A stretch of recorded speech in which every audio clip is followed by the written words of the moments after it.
never give in. Never, never, never.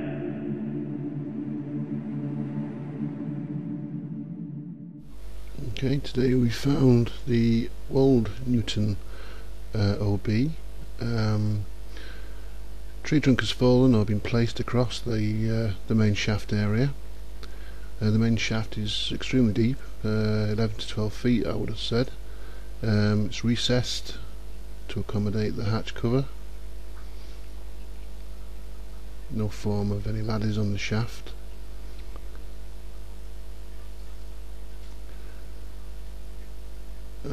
Covers that are in situ was a sheet of metal and what looks to be an OB hatch cover, but I think it's just something that's been pre-made and somebody's placed across the hatch there. If you took 1 or 2 steps away from the hatch, from the tree line, you find yourself quite surprisingly in open countryside. This is the view that the chaps would have had on a night time or such. Being so close to the open fields, I didn't think there would be any form of OP. I checked the full hedge line, could find no sign of an OP whatsoever.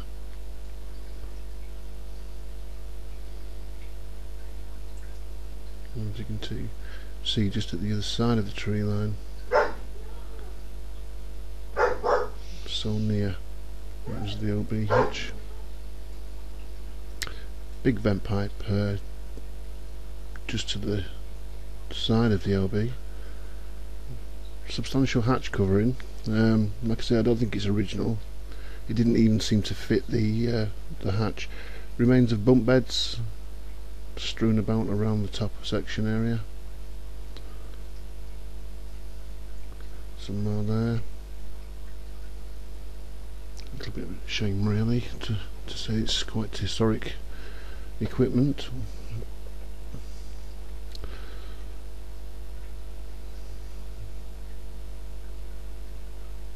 No chance of moving that log out of the way, weighed a ton. But we actually did manage to get down. There's another view of the hatch cover. Like I say, I think it's just it's been made by somebody just to keep the elements out. And then again it was covered by this large sheet here.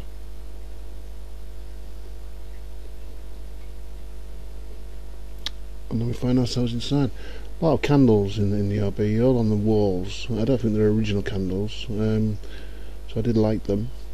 Give me a little bit of a extra light and quite an eerie atmosphere down there with the candles burning.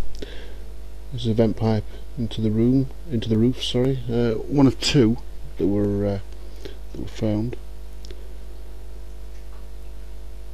Again, a classic John Sheffield OB, prefab concrete panels bolted together and breeze blocks used for the end walls. You can just see outlines of shelves that were in situ, and here we have the remains of a bed. Chicken wire used for the mattress support, wooden frame screwed together. We still see the black leather straps used for extra support. We've got vent pipes leading from the ground floor up into the walls, and what seemed to be on both sides of the wall, it seemed to be a batten that went all the way along. And there's a second bunk bed, again chicken wire, sturdy wooden frame screwed together.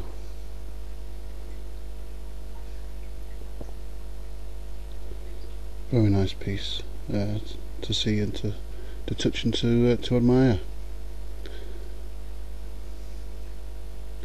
Wooden blocks, I don't know what these were for. There seemed to be some sort of seemed to be 4 or 5 of them in the actual on the walls there.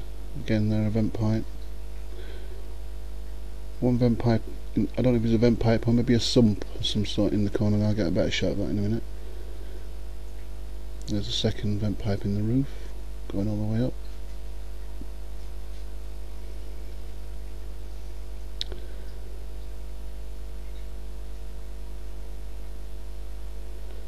Concrete floor, quite damp in here and quite cold. See my breath being breathed out. It was very damp atmosphere.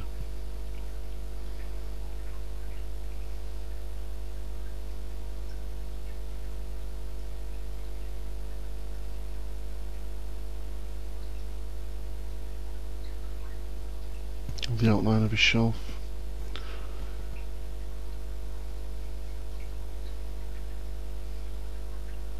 Scorch marks you see from candles that were there before. I think that's the support for a bunk bed, which is laid underneath. So the remains on the top surface of two other beds.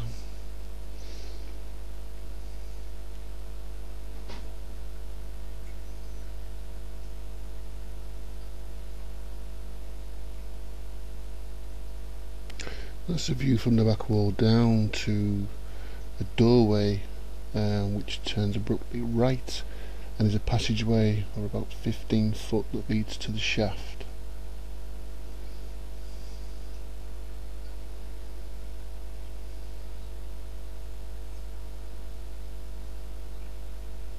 In the corner there seems to be some sort, I don't know if it's a vent pipe, but it could be a sump, only one of its kind, in the corner there by the entrance tunnel.